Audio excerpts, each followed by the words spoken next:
Julia here. Welcome to my kitchen. I'm going to show you just how easy it is to make red chili paste, which you can use to make red enchilada sauce, pozole rojo, and use in any other dish that needs a spicy kick. These, of course.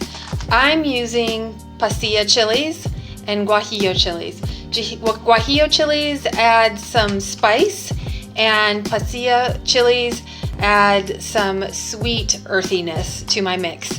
I find that 6 large chilies makes about 2 cups of chili paste. I'm not real good and exact with recipes and that sort of thing. But use any combination of chilies that you like. If you like it spicier, you can use habaneros. You can use chipotle chilies. Whatever flavor you'd like your chili paste to be, just buy the appropriate chilies for it. Next, you're going to put the chilies in a pan, and you're going to cover them with water, making sure that they all fit in there. You're going to bring the water to a boil, and you can either, if you're in a hurry, just boil it until the chilies are soft, or if you're not in a hurry, boil it, turn the heat off, and let it set overnight, and the chilies will soften right up. So you do want to stir the chilies while they're boiling. Sometimes they'll puff up and part of it will stick out from the water, so you want to make sure that they're all submerged. So I am just gonna put the chilies in the blender, trying to rinse off or trying to get off as much seeds as possible. If not, it's not a big deal. We're gonna put the paste through a strainer and we'll get all the seeds out. But any seeds and stems you can get out now, the better. So just kind of open that up. Get some of those seeds out, pick out the stems.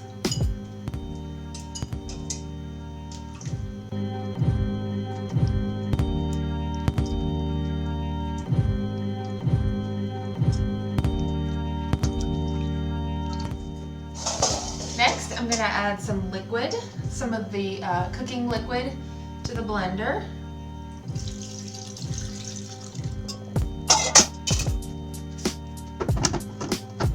Next, I'm going to blend the mixture.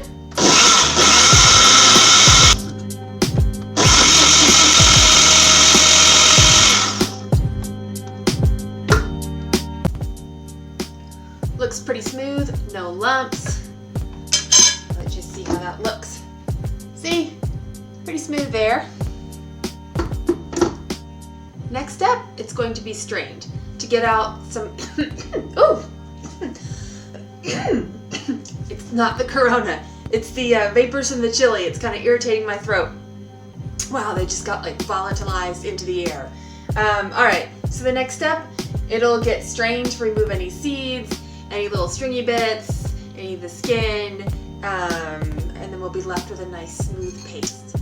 So you want to use a metal strainer. If you use one of the plastic ones, it could break.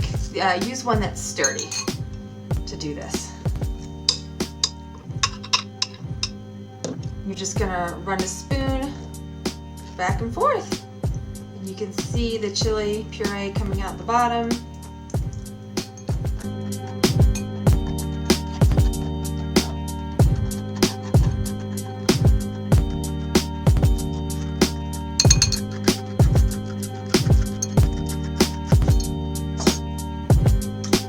If it gets a little thick, a little hard to strain, feel free to add some of the water, the chili water to it.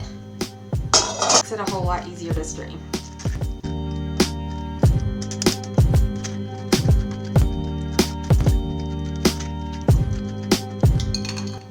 Right, you can see that the bottom of the strainer is touching the top of the liquid, so I'm just going to pour it into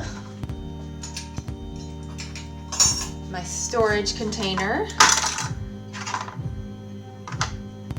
If you have a measuring cup at home that's tall, feel free to strain right into that.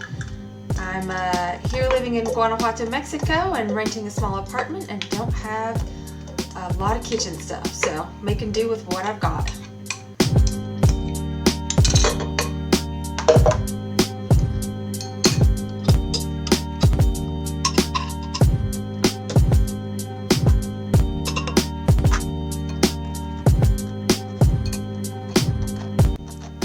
you can see what's left is little bits of that tough outer skin and some seeds.